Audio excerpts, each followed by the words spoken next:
आइए हम आज की कक्षा शुरू करते हैं। हम जयशंकर प्रसाद जी द्वारा रचित ध्रुव स्वामिनी नाटक पढ़ रहे हैं। ध्रुव स्वामिनी नाटक का प्रथम अंक हम पढ़ चुके हैं। उसमें हमने पढ़ा कि अपने शत्रु शकराज की अनुचित मांग जो संधि के प्रस्ताव के रूप में आई है, रामगुप्त स्वीकार कर लेता है और ध्रुव स्वामिनी को शकराज शिविर में भेजने का निर्णय लेता है। इस पर चंद्रगुप्त यह युक्ति लगाते हैं कि ध्रुव स्वामिनी का वेश धारण करके वे स्वयं जाएंगे, ध्रुव स्वामिनी भी उनके साथ जाएगी। सभी सामंत कुमार, चंद्रगुप्त और ध्रुव स्वामिनी शकराज शिविर में जाने के लिए तैयार होते हैं। दूसरा जो अंक है, दूसरे अंक का जो दृश्य है वह हम पढ़ रहे हैं। उसमें शकराज के शिविर का दृश्य है। कल हमने द्वितीय अंक पढ़ा और उसमें हमने देखा कि कोमा जो शकराज की होने वाली पत्नी है, मंगेतर है, पहला दृश्य वह आती है। वह हाथ में प्रेम, अपने मन में प्रेम लेकर के अपने मन के भावों को प्रकट करती है और शकराज और कोमा की आपसी बातचीत है। कोमा को यह लगता है कि युद्ध ही जीवन का एकमात्र लक्ष्य नहीं है, इसमें कहीं ना कहीं प्रेम भी अवश्य होना चाहिए। और हमें जो है अपने जीवन में मान लो अगर कोई प्रश्न आते हैं तो उसका कारण हम स्वयं होते हैं। मकड़ी की तरह से जाल बुनकर मनुष्य खुद ही उसमें फंसता है। और उसका यह भी सुझाव होता है कि यदि कोई हमारे से बड़ा है तो वहां हम विनम्र होकर यदि युद्ध को टाल सकते हैं तो यह अच्छा ही है। पर शकराज कहता है कि मैं अगर किसी से बड़ा नहीं हूं तो छोटा भी बनना नहीं चाहता। आपस में एक दूसरे से बातचीत ही है। शकराज कहता है कि मुझे मदिरा का प्याला चाहिए सफूर्ती के लिए, और कोमा स्थिर दृष्टि से देखते हुए कहती है मैं ले आती हूँ, आप बैठिए। यहाँ तक की कहानी या नाटक का जो भाग है हमने पढ़ा। हम ध्रुव स्वामिनी नाटक का दूसरा अंक पढ़ रहे हैं। शकराज शिविर का दृश्य है। मंच पर क्या दिखाई दे रहा है? शकराज के शिविर का दृश्य। आइए आगे शुरू करते हैं। कोमा एक छोटा सा मंच रख देती है। मंच का अर्थ है जहां पर पात्र आदि रखे जाते हैं। उसे आज आपने आजकल की भाषा में आप स्टूल या छोटा मेज कह सकते हैं। और चली जाती है। शकराज मंच पर बैठ जाता है। खिंगिल का प्रवेश, वो उसके लिए मदिरा लाकर देकर चली जाती है। खिंगिल जो कि शकराज का दूत है, जो संधि प्रस्ताव लेकर गुप्त साम्राज्य में गया था, वो वापिस आ जाता है। शकराज, कहो जी क्या समाचार है? खिंगिल, महाराज मैंने उन्हें अच्छी तरह समझा दिया कि हम लोगों का अवरोध दृढ़ है, अर्थात जो हमने तुम्हें घेर लिया है, युद्ध निश्चिंत है। या तो संधि प्रस्ताव माने और या फिर युद्ध करें। ये बात खिंगिल महाराज शकराज को कह रहा है कि मैंने आपके शत्रु गुप्त साम्राज्य के रामगुप्त के को गुप्त साम्राज्य के राजा रामगुप्त को बता दिया है। उन्हें दो में से एक करना ही होगा, या तो अपने प्राण दें अथवा मेरे संधि के नियमों को स्वीकार करें। इस तरह से बात खिंगिल शकराज को बता रहा है। शकराज उत्सुकता से, तो वे समझ गए। खिंगिल, दूसरा उपाय ही क्या था? यह छोकरा रामगुप्त समुद्रगुप्त की तरह दिग्विजय करने निकला था। उसे इन बिहड़ पहाड़ी घाटियों का परिचय नहीं मिला था, किंतु सब बातों को समझकर वह अपने नियमों को मानने के लिए बाध्य हो गया। खिंगिल अपनी शेखी बखारते हुए कहते हैं कि उनके पास इलाज ही क्या था, उन्हें तो हमारी बात माननी ही थी, क्योंकि वे युद्ध कर ही नहीं सकते। इसलिए कि बीहड़ का अर्थ होता है जो घनी, जिसके रास्ते आसानी से पता न चले।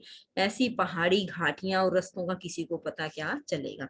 शकराज प्रसन्नता से उठकर दोनों हाथ पकड़ लेते हैं। तुम सच कहते हो, मुझे आशा नहीं। क्या मेरा दूसरा प्रस्ताव भी रामगुप्त ने मान लिया? मतलब वो ये जानना चाह रहा है कि क्या ध्रुव स्वामिनी को भेजने की बात मान ली? तो वो कहते हैं कि स्वर्ण के कलश में मदिरा लेकर कोमा चुपके से आकर पीछे खड़ी हो जाती है। खिंगिल, हाँ महाराज, उसने मांगे हुए सब उपहारों को देना स्वीकार किया और ध्रुव स्वामिनी भी आपकी सेवा में शीघ्र ही उपस्थित हो जाएगी। अब देखिए, कोमा पीछे खड़ी है, वो यह बात सुन रही है और उसको मन में ये लगता है कि यह गलत काम है। और खिंगिल कहता है कि ध्रुव स्वामिनी भी बस आपके शरण में, आपकी सेवा में हाजिर होने ही वाली है।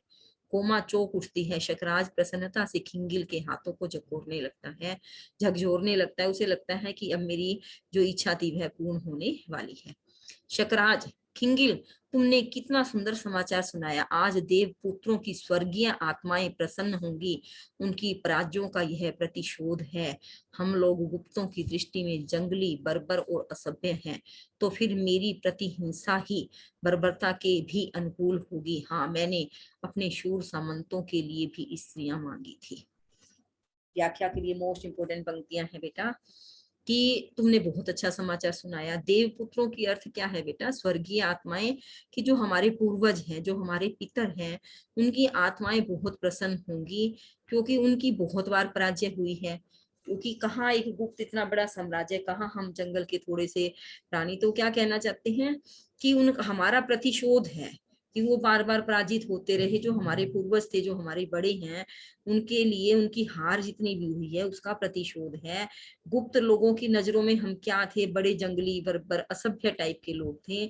और आज हमारी हिंसा जो है, जो हम प्रतिशोध ले रहे हैं, वह भी बर्बरता के अनुकूल भी। जब हमें कहाँ ही जंगली जाता है, असभ्य जाता है, तो हम जो प्रतिशोध लेंगे वह भी असभ्य तरीके से ही लेंगे। और फिर वो एक प्रश्न करता है, हाँ मैंने शूर सामंतों के लिए भी स्त्रियां मांगी थी, किंगिल वे भी साथ ही आएंगी। अब उनको लगता है कि आज हम जीत गए हैं। खिंगिल, वे भी साथ ही आएंगी। शकराज, तो फिर सोने की झांझ वाली नाच का प्रबंध करो, इस विजय का उत्सव मनाया जाए और मेरे सामंतों को भी शीघ्र बुला लाओ। शकराज आदेश जारी करता है कि झांझ वाली नाच का प्रबंध करो। राजाओं के यहाँ शायद यह रीत ही होती है कि जब भी कोई खास खुशी का मौका होता है, खास तौर से जब कोई युद्ध आदि में विजय प्राप्त होती है, तो वहां उनका नृत्य आदि का उत्सव मनाया जाता है, सभी को बुलाया जाए। अब देखिए खिंगिल का प्रस्थान, यह क्या है बेटा? सिर्फ हाव भाव, एक्शन रिएक्शन है, कोई डायलॉग नहीं बोले जा रहे। शकराज अपनी प्रसन्नता में उद्विग्न सा इधर उधर टहलने लगता है, घूमने लगता है। उद्विग्न शब्द का अर्थ बेचैन सा होकर। और कोमा अपना कलश लिए धीरे धीरे सिंहासन के पास आकर खड़ी हो जाती है। चार सामंतों का प्रवेश, दूसरी ओर से नर्तकियों का दल आता है। शकराज उनकी ओर ही देखता हुआ सिंहासन पर बैठ जाता है। सामंत लोग उसके पैरों के नीचे सीढ़ियों पर बैठते हैं। नर्तकियां नाचते हुए गीत गाती हैं। अब आपने देखा बेटा कि जो आपका दूसरा वो है, दूसरा आपका अंक है, इसके अंदर पहला गीत किसने गाया? कोमा ने गाया। और दूसरा गीत अब नर्तकियां गा रही हैं। किस अवसर पर गा रही हैं? कि जिस समय शकराज जो है अपनी जीत का उत्सव मना रहा है, खिंगिल के समाचार सुनकर खुश हो रहा है, उस समय यह गीत गाया जा रहा है। इसमें कि गीत सप्रसंग व्याख्या के लिए आदि नहीं गाए जाते, ये सिर्फ नाटक के अंदर एक आप कह सकते हैं शोभा बढ़ाने के लिए लिखे जाते हैं। आपकी सप्रसंग व्याख्या या प्रश्नोत्तर में इन गीतों का कोई खास योगदान नहीं होता। आप चाहें तो इसको थोड़ा सा पढ़ सकते हैं। सिंपल सा गीत है कि वो जो है खुशी का अवसर है, तो आप कह सकते कि बड़ा प्यार भरा सा गीत गा रही है। नर्तकियां जाने लगती है, गाना गाती हैं पहले वो, और फिर उसके बाद वो वहां से जाने लगती है। तभी मतलब क्या है कि शकराज ने कहा कि भी नाच का प्रबंध किया जाए। नर्तकियां आई, नृत्य किया, गीत गाया और चली गई।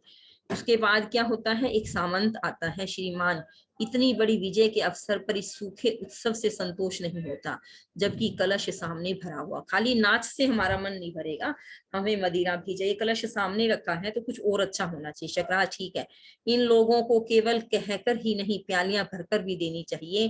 क्या कहते हैं? शकराज मन में सोचता है कि खुशी का अवसर है, मैं ही इनके लिए जाम तैयार करके दूं। सब पीते हैं और नर्तकियां एक दूसरे को सानुरोध पान कराती है, अनुरोध के साथ, रिक्वेस्ट करके। सानुरोध का अर्थ है अनुरोध के साथ, स अनुरोध शब्द से बना है ये। और क्या कहते हैं? अनुरोध कर करके, अर्थात रिक्वेस्ट करके कि आप मदिरा पीजिए। और जो है नृत्यकियां नृत्य भी कर रही हैं। इसने का वहां पर नजारा है। अब क्या होता है? दूसरा समाज, श्रीमान की आज्ञा मानने के अतिरिक्त दूसरी गति नहीं। उन्होंने समझ से काम लिया, नहीं तो हम लोगों को इस रात की कालीमा में रक्त की लाली मिलानी पड़ती।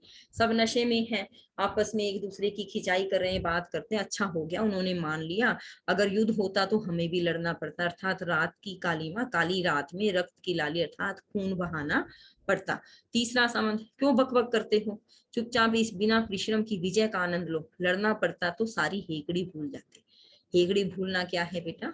एक मुहावरा है कि आप जो अपनी बिना वजह की तारीफ करते रहते हैं उसका पता तब चलता है जब आपको किसी भी विपरीत परिस्थिति का सामना करना पड़ता है। विपरीत स्थिति में आपकी जो इधर उधर की बखारी हुई बातें हैं वो आपको पता चल पाती है। दूसरा सामंत क्रोध से लड़खड़ाता हुआ उठता है, हमसे। तीसरा सामंत, हाँ जी तुमसे। दूसरा, तो फिर आओ तुम्ही से निपट लें। सब परस्पर लड़ने की चेष्टा कर रहे हैं। शकराज खिंगिल को संकेत करता है, वह उन लोगों को बाहर लिवा जाता है। तूर्यनाद, ये भी जैसे राजा ने आदेश कर दिया कि अब शांति का नाद होना चाहिए, अर्थात यहाँ शांति प्रदान की, सबको बाहर ले। आपस में वो जो सारे सामंत थे आपस में नशे की हालत में लड़ रहे हैं, शकराज के इशारे से खिंगिल सबको बाहर कर देता है और वहां पर तूर्यनाद अर्थात शांति फैल जाती है। शकराज, शांत रात्रि के आगमन की सूचना हो गई, दुर्ग का द्वार अब शीघ्र ही बंद होगा। अब तो हृदय अधीर हो रहा है खिंगिल, अर्थात रात्रि होने वाली है, दुर्ग का द्वार अब बंद हो जाएगा, अब मेरा हृदय अधीर हो रहा है, अर्थात ध्रुव स्वामिनी अब तक क्यों नहीं आई। खिंगिल का पुनः प्रवेश। खिंगिल, दुर्ग तोरण में शिविकाएं आगे, पालकियां आ गई हैं। शकराज गर्व से, तब विलंब क्यों, उन्हें अभी ले आओ। खिंगिल सविनय, किंतु रानी की एक प्रार्थना है। शकराज, क्या? खिंगिल, वह पहले केवल श्रीमान से ही सीधे भेंट करना चाहती है, उसकी मर्यादा। अभी खिंगिल पूरा बातचीत नहीं करा, देखिए पहले नर्तकियां आई वो नृत्य करके चलेगी, सामंत आए वो अपना उत्सव मनाकर चले गए। अब खिंगिल को कहते हैं कि मेरा हृदय अधीर हो रहा है, रात होने वाली है। तो जैसे ही सूचना देता है कि ध्रुव स्वामिनी आ गई हैं और सभी पालकियां अर्थात जो सामंत कुमारों की महिलाओं को बुलाया था वो भी आ गई हैं, तो फिर वो क्या कहते हैं, सविनय, किंतु रानी की प्रार्थना है कि वो अकेले मिलना चाहती हैं, सीधे भेंट करना चाहती हैं, उनकी ऐसी मर्यादा है। अब देखिए शकराज क्या कहता है, ठट्ठा कर हंसते हुए, अर्थात जैसे व्यंग्यात्मक हंसी होती है वैसे, क्या कहा मर्यादा, भाग्य ने झुकने के लिए जिन्हें विवश कर दिया, उन लोगों के लिए के मन में मर्यादा का ध्यान और भी अधिक रहता है। उनकी यह उनकी दयनीय स्थिति है कि आज जो है गुप्त साम्राज्य की महारानी मेरे सामने झुकने पर विवश है, और ऐसी स्थिति के अंदर भी उनको मर्यादा का ध्यान है। उसे बड़ी हंसी आती है, व्यंग वो हंसी करता है। खिंगिल फिर मजाक करता है कि वह श्रीमान की रानी होने के लिए आ रही है, वह आपकी रानी बनने वाली है, तो आपकी रानी की मर्यादा होनी चाहिए। शकराज हंसकर, अच्छा तुम मध्यस्थ हो ना, अर्थात बिचौलिए हो, तो हमारा रिश्ता करवाने वाले हो। वो इस तरह से व्यंग करता है, तुम्हारी बात मानकर मैं उनसे एकांत में ही भेंट करूंगा, जाओ। कहते तुम जाओ, मैं उनसे एकांत में ही मिलूंगा। खिंगिल का प्रस्थान। कोमा, देखिए कोमा और शकराज की बात शुरू से हो रही है, वो उसको कहते हैं मैंने मदिरा लेनी है। कोमा एक मेज या स्टूल रखकर, मंच जिसको कहा गया है, चली जाती है, मदिरा लेकर आती है। तो खिंगिल वहां आ जाता है और वो सारी नर्तकियां भी आकर, वो एक तरफ खड़ी हुई है, सारी बातें सुन रही है, ध्यान दे रही है। और जैसे ही सब चले जाते हैं तब कोमा कहती है कि महाराज मुझे क्या आ गया। शकराज चौंक कर, अरे तुम अभी यहीं खड़ी हो, मैं तो जैसे भूल ही गया था, हृदय चंचल हो रहा है, मेरे समीप आओ कोमा, कि तुम अब तक यहीं हो, मैंने सोचा तुम चलीगी, मैं तो भूल गया था, मेरे पास आ जाओ। कोमा, नई रानी के आगमन की प्रसन्नता से, देखिए जब शकराज उसको कहते हैं कि मेरा मन अधीर हो रहा है, मेरे पास आओ, तो कोमा भी व्यंग करती, उसे महसूस होता है कि अभी उसके साथ विवाह भी नहीं हुआ और वो दूसरी रानी लाने के लिए तैयार है। तो क्या कहते हैं, नई रानी के आगमन की प्रसन्नता से। शकराज संभल कर, नई रानी का आना क्या तुम्हें अच्छा नहीं लगा कोमा? निर्विकार भाव से, निर्विकार का अर्थ है कि मेरे को कोई खुशी या गमी कुछ नहीं है, निर्विकार का कि मेरे अंदर कोई भाव ही नहीं आया। बस संसार में बहुत सी बातें बिना अच्छी हुए भी अच्छी लगती हैं और बहुत सी अच्छी बातें बुरी मालूम पड़ती हैं। कहती मुझे ऐसा कोई फर्क नहीं पड़ता, कुछ बातें ऐसी होती है जो अच्छी नहीं होती फिर भी अच्छी लगती हैं, और जबकि बहुत सी अच्छी बातें भी हमें बुरी लगती है। शकराज झुंझलाकर, तुम तो आचार्य मिहिर देव की तरह दार्शनिकों की सी बात कर रही हो। मिहिर देव कौन है? शकराज के आप कह सकते ससुर हैं होने वाले, और यहाँ के पुरोहित भी हैं शकराज शिविर के राज्य के। तो क्या कहते दार्शनिकों की तरह बात क्यों कर रही हो? कोमा, वे मेरे पिता तुल्य हैं, उन्हीं की शिक्षा में मैं पली हूँ। हाँ ठीक है, जो बातें राजा को अच्छी लगे वे ही मुझे भी रुचनी ही चाहिए। अब उसका मन उदास है, दुखी करती है, मन में दुख हो रहा है उसको, तो वो थोड़ा व्यंग के भाषा में बोलती है कि जो बातें राजा को अच्छी लगे, होने वाली पत्नी को वह सब अच्छा लगना चाहिए। शकराज अव्यवस्थित होकर, अच्छा तुम इतनी अनुभूति हो, अनुभूतिमयी हो, मैं यह आज ही जान सका। कोमा, राजा तुम्हारी स्नेह सूचनाओं की सहज प्रसन्नता और मधुर आलापों ने जिस दिन मन के नीरस और नीरव शून्य में संगीत की, वसंत की और मकरंद की सृष्टि की थी, उसी दिन से मैं अनुभूतिमयी बन गई हूँ। क्या यह मेरा भ्रम था? कह दो कि वह तेरी भूल थी। उमा कहती है कि स्नेह सूचनाओं की सहज प्रसन्नता, और जैसे ही तुमने मेरे प्रति अपना प्रेम व्यक्त किया है, मेरी सगाई तुमसे हुई है, मधुर आलाप अर्थात बातचीत तुमसे हुई है, जो मेरा नीरस और नीरव शांत अकेला शून्य मन था, उसके अंदर संगीत, वसंत, मकरंद सबकी सृष्टि तुमने की है, और तब से मैं अनुभूतिमयी हो गई हूँ। मुझे भी तुमसे प्रेम है, मेरे मन में भी अनेक भावनाएं जागृत हो गई हैं। क्या यह मेरा भ्रम था? कह दो कि तुमसे प्रेम करना मेरी भूल थी। उत्तेजित कोमा सिर उठाकर राजा से आंख मिलाती है। शकराज संकोच से, नहीं कोमा, वह भ्रम नहीं था, मैं सचमुच तुम्हें प्यार करता हूँ। कोमा उसी तरह तब भी यह बात, अर्थात शकराज सशंक, कौन सी बात? कोमा वही जो आज होने जा रही है मेरे राजा। आज तुम एक स्त्री को उसके पति से विच्छिन्न कराकर अपने गर्व की तृप्ति के लिए कैसा अनर्थ कर रहे हो। तुम्हें घमंड है, तुम्हें लगता है कि तुम्हें प्रतिशोध लेना है, पर उस महिला का क्या कसूर है? आप किसी की पत्नी को अपने उसके पति से दूर कराकर, विच्छिन्न करते दूर करवा कर ले आ रहे हो, तो यह तुम बहुत बड़ा अनर्थ कर रहे हो, यह सही नहीं है। शकराज बात उड़ाते हुए हंसकर, पागल कोमा, यह मेरी राजनीति का प्रतिशोध है। यह मेरी राजनीति का प्रतिशोध है। देखिए, आप ये देखेंगे कि राजनीति में कोई किसी का सगा संबंधी या रिश्तेदार नहीं होता। आपने अब तक ये पढ़ा कि गुप्त साम्राज्य में भी राजनीति के लिए ही, है ना, वो जो उसका पति है ध्रुव स्वामिनी का, वो उसको शत्रु के हाथ में सौंपने के लिए तैयार हो गया। वहां भी यही बात चलती कि राजा और राजनीति के लिए यह बातें हमें करनी ही पड़ती हैं। और इसी तरह से आपने अभी ये देखा कि शकराज क्या कह रहा है कि मैं उसको लेके भी इसलिए आ रहा हूँ क्योंकि यह मेरी राजनीति का प्रतिशोध है। कोमा दृढ़ता से, किंतु राजनीति का प्रतिशोध क्या एक नारी को कुचले बिना नहीं हो सकता।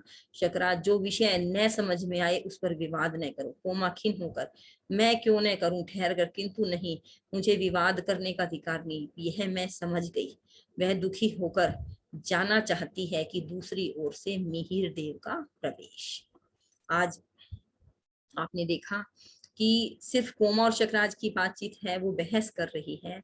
उसके मन में इस चीज का दुख हो गया है कि शायद मुझे कोई बात रखने का, पूछने का, जानने का अधिकार नहीं है, विवाद करने का अधिकार, विवाद करते बहस करने का अधिकार नहीं। यह बात मुझे समझ में आ गई है। जैसे ही वो दुखी होकर वहां से जाना चाहती है, वैसे ही वहां मिहिर देव का प्रवेश होता है।